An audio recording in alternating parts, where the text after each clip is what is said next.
अलैकुम। काफ़ी अरसे से वीडियो नहीं बनाया था, तो तमाम दोस्तों को सलाम। बुक्स के बारे में, लॉ के बारे में तो बातचीत वगैरह होती रहती है, और लॉ एक्ट वगैरह के मामलात में भी बहुत ज़्यादा फंसे हुए थे। तो आई थॉट एक रीसेंट ट्रिप में इस्लामाबाद के अंदर यूज़ किताबों वाली दुकानों से मैंने चंद नावल्स वगैरह भी उठाए हैं, और तीन probably three of the greatest novelist of all time, उनको मैं आपको इंट्रोड्यूस करना चाहूँगा अगर आपने उनके बारे में नहीं सुना हुआ। पहला जो है ब्रिटिश नावलिस्ट है Graham green. Short story writer भी बहुत ज़बरदस्त है, इनकी शॉर्ट स्टोरीज़ भी बहुत अच्छी हैं। क्वाइट अमेरिकन, इसके बारे में मैंने काफ़ी तारीफ़ वगैरह सुनी हुई थी, तो आई थिंक शायद फिल्म भी बनी हुई है विद हॉलीवुड की इसके ऊपर, विद जॉन वेन के साथ। सो फिल्म तो नहीं मैंने देखी हुई, but I thought I check this out. दूसरा नावल, इसके पतले काफ़ी होते हैं, पेंगुइन के अंदर जो छपे हुए हैं। काफ़ी मशहूर नावलिस्ट है इस जनरेशन के अंदर, पिछली जनरेशन के अंदर किया जाता है इसकी। और नावल मैंने पढ़े हैं, ब्राइटन रॉक बहुत ज़बरदस्त इसका नावल है, जिसकी वजह से मशहूर है। Heart of the matter, end of an affair, वो बड़ी ज़बरदस्त है। चंद रिलीजियस, काफ़ी बाद में जाके थोड़ा सा क्रिश्चियन भी हो गया था काफ़ी ज़्यादा, तो उसने ये पावर एंड द ग्लोरी के नाम से एक लिखा था, और बल्कि दो और भी नावल्स वगैरह थे which is famous for. But overall इसके बारे में अगर आप इसके कॉम्प्लीमेंट्स वगैरह देखें, ख़ुद बड़ा ज़बरदस्त नावलिस्ट है। वी.एस. प्रिचेट, उसने कहा है कि the one of the two और three living novelist who really count. तो in terms of writing, Graham Greene की शॉर्ट स्टोरीज़ वगैरह पढ़ें। मॉडर्न और he is very very readable as well, तो मैं आपको रिकमेंड करूँगा ग्राहम ग्रीन को पढ़ें। ओवरऑल जिस बंदे को probably the greatest novelist of all time, Tolstoy का तो कहा जाता है, लेकिन सबसे ज़्यादा प्रॉबली उससे ज़्यादा भी आई मीन डॉस्टोयेव्स्की को भी कहा जाता है, but one of the greatest ones is Alexander Solzhenitsyn. इसको One Day in the Life of Ivan Denisovich. This is about a person जो कि एक गुलाग, जो वहाँ पे प्रिजन हुआ करता था रशिया के अंदर, उसके अंदर उसकी ज़िंदगी के एक दिन के बारे में। इसकी अगर आपने फॉर एग्जांपल कैंसर वार्ड भी पढ़ी है, जब when I used to be student, हमारे एक प्रोफेसर ने, एक टीचर हुआ करते थे मेजर अजहर साहब, वो ये कहा करते थे कि सोल्जेनित्सिन की एक किताब cancer ward is one of probably the only books that he ever made him cry.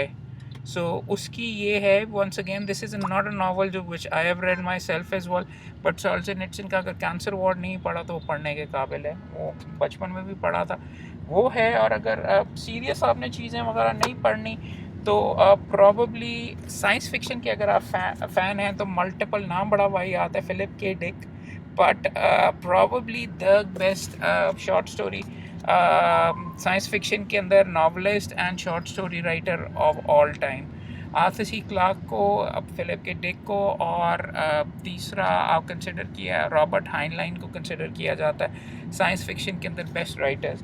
Once again ये वाले नावल्स मैंने नहीं पढ़े हुए, मगर इनकी फॉर एग्जांपल इसका मशहूर ये है कि इसकी इतनी स्टोरीज़ वगैरह, और शॉर्ट स्टोरीज़ की अगर आप कलेक्शन ख़रीदें, वो डिस्काउंट के ऊपर आपको रीडिंग्स में भी मिल जाती हैं। इससे बेहतर साइंस फिक्शन का कोई राइटर है नहीं। दूसरों से मैं आर्थर सी क्लार्क मेरे से पढ़ने की कोशिश की, इतना ज़्यादा रीडेबल नहीं है, वो ज़्यादा सीरियस होता है। ये इसकी जो आइडियाज़ और कॉन्सेप्ट्स हैं, इसका कोई मुकाबला नहीं। फॉर एग्जांपल ब्लेड रनर जो फ़िल्म है, वो इसकी फ़िल्म के ऊपर, टोटल रिकॉल जो फ़िल्म है वो इसके स्टोरीज़ के ऊपर बेस्ड है। और मल्टीपल मूवीज़ जो कि फ्रॉम टाइम टू टाइम बनाई जाती हैं हॉलीवुड के अंदर, बल्कि एक सीरीज़ भी बन गई इसकी शॉर्ट स्टोरीज़ के ऊपर और नॉवेल्स के ऊपर। The Man in the High Castle, at the High Castle जो है, वो भी सीरीज़ बनी हुई है। So one person you have to read अगर आपको साइंस फिक्शन का और लाइट चीज़ें अगर पढ़नी है, तो इसका कोई मुकाबला नहीं। जिस अंदाज़ के अंदर जितने ज़बरदस्त इसने नावल्स वगैरह लिखे हैं, इसका नो वन कम्स नियर। साथ साथ दो बच्चों के साथ आई एंजॉय मोमेंट के साथ खेलने के लिए कि मैजिक कैसे करते हैं, काला मैजिक नहीं, दूसरा वाला सफ़ेद वाला मैजिक करने के लिए, वो दो किताबें उठाई हुई हैं। चेस की किताबों का मुझे फिर बड़ा शौक़ है, वो उठाया हुआ है। सोल्जेनित्सिन का आपका, जिसका मैं पहले जिक्र कर रहा था, उसकी स्टोरीज़, शॉर्ट स्टोरीज़ और प्रोज पोइम्स की भी ये कलेक्शन है। It's very very good. सस्ती किताबें मैं साथ ढूंढता रहता हूँ, अमूमन 295 की ये वाली मैंने उठाई थी यूज़ किताबों की दुकान से, अदरवाइज़ बहुत महंगी होती हैं। और आर्थर सी क्लार्क जो जिसको दूसरा कंसिडर किया जाता है सबसे बड़ा राइटर, 2001 2010 और ये सारे के सारे लिखे हैं। श्रीलंका में बेस्ड है। Arthur C Clarke Expedition to Earth, इसके अंदर शॉर्ट स्टोरीज़ की इसकी कलेक्शन है और इसके अंदर से 3-4 तो शॉर्ट स्टोरीज़ मैंने इस्लामाबाद से वापस आते हुए पढ़ ली थी। चाइल्डहुड्स एंड इसकी सबसे मशहूर शॉर्ट स्टोरी है जो पढ़ने के काबिल है। तो ये मैं I thought I'd recommend to you.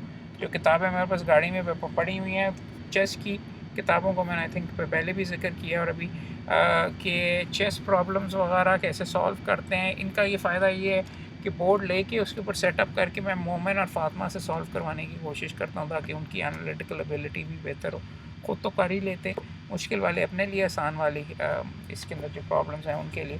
So I thought आपसे शेयर करें इसके ऊपर। वंस अगेन सब्सक्राइब कीजिए, लाइक कीजिए और ये वीडियो भी मेन बुलेवार्ड के ऊपर टर्न हो गए हैं। आई थॉट आई रिकमेंड रीडिंग्स पे रुकेंगे ना रुकें। कल भी किताबें पकड़ी थी, परसों भी बेगम साहिबा झाड़ेंगे अगर गए तो कोशिश करूँगा कि ना वहाँ पे रुकूँ और अगर रुक गया तो किताबें और ख़रीद के आपको बताऊँगा। कल संडे है, यूज्ड किताबें भी उठानी है और किताबें ख़रीदते रहें, पढ़ते रहें, एंजॉय करें और इंशाल्लाह कब आप तमाम दोस्तों से होती रहेगी। सब्सक्राइब कीजिए, लाइक कीजिए और अपनी किताबें जो आपने अच्छी पढ़ी उनके बारे में मुझे भी बताइए ताकि आपके शौक़ की किताबें मैं पढ़ने की कोशिश करूँ। Thank you, stay well.